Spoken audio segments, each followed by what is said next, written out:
புதிய அறிவிப்புகளை வெளியிடாமல் போனால் சேகர்பாபுக்கு நிம்மதி இருக்காது, எனக்கும் திருப்தி இருக்காது. அதனால் 7 அறிவிப்புகளை நான் வெளியிட விரும்புகிறேன். முதல் அறிவிப்பு, இந்த அனைத்துலக வள்ளலார் மாநாடு நடைபெற்றதை குறிக்கக்கூடிய விதமாக இந்த பள்ளி வளாகத்தில் நினைவு தூண் அமைக்கப்படும். இரண்டாவது அறிவிப்பு, வடலூர்ல சன்மார்க்க பயிற்சி பள்ளி ஏற்படுத்தப்படும். அந்த பள்ளியில் திருவருட்பா இசைப்பயிற்சியும் அளிக்கப்படும். மூன்றாவது அறிவிப்பு, வடலூர்ல வள்ளலார் பெயரில் மூலிகை தோட்டம் அமைக்கப்படும். நான்காவது அறிவிப்பு, ஸ்பிரிச்சுவல் அல்கெமி என்ற வள்ளலார் புத்தகம் அறநிலைத்துறை பதிப்பகத்தின் மூலமாக வெளியிடப்படும். ஐந்தாவது அறிவிப்பு, வள்ளலார் பிறந்த நாளை ஒட்டி ஆண்டுதோறும் 3 நாட்கள் விழா நடத்தப்படும். ஆறாவது அறிவிப்பு, மேட்டுக்குப்பம், மருதூர், கருங்குழி ஆகிய இடங்களில் வள்ளலார் அன்னதான கூடங்கள் திறக்கப்படும்.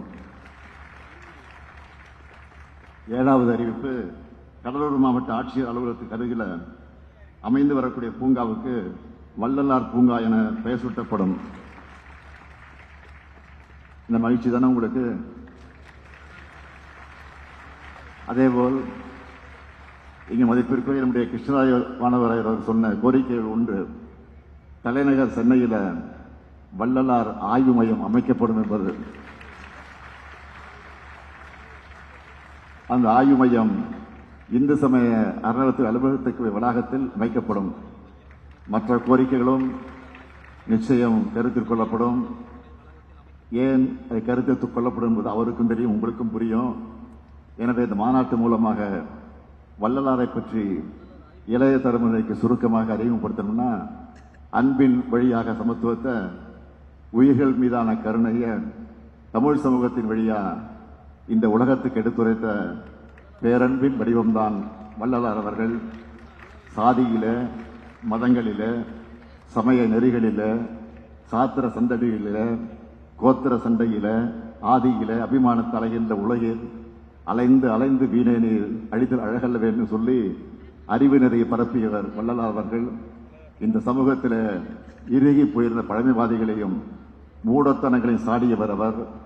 சாதி சமய வேறுபாடுகளால் சமூகத்தை கட்டமைக்க வேண்டும் என்ற அவருடைய பெருங்கனவைத்தான் திராவிட இயக்கத்தினுடைய உயிர்மிச்சான கொள்கை. அதனால்தான் திராவிட இயக்கம் உருவானதிலிருந்து தொடர்ந்து வள்ளலாரை உயர்த்தி பிடிச்சிட்டு இருக்கிறோம். ஆமாம், திருமுறை பாடல்களை தொகுத்து ராமலிங்கர் பாடல் திரட்டு என்ற நூலை 1940 வெளியிட்டவர் தந்தை பெரியார். இன்னும் ஒருபடி மேலே போய் தமிழர்கள் முன்பு பெரியார் ஒரு கேள்வியை முன்வைச்சார். தந்தை பெரியார் என்ன கேட்டார் தெரியுமா? வடநாட்டு சாமியார்களை போற்று தமிழனே, வடலூர் வள்ளலார் எந்த விதத்தில் தாழ்ந்தவர்னு கேட்டார். இதையெல்லாம் உணர்ந்துதான் வள்ளலாரின் கொள்கைகளை சமுதாய களத்தில் தந்தை பெரியார் பரப்புரை செய்தார்னு திரு குன்றக்குள் அடிகளாரே சொல்லி இருக்கிறார். அந்த வழியிலே தான் சமத்துவத்தையும் சமூக நீதியையும் நிலைநாட்ட நம்முடைய அரசு, எங்களுடைய கோட்பாடு எல்லாருக்கும் எல்லாம் என்ற சிந்தனையின் செயல் வடிவம் தான் இங்கே கூடியிருக்கக்கூடிய அன்பர்கள் எல்லோரிடத்தில் நான் கேட்டுக்கொள்ள விரும்புவது,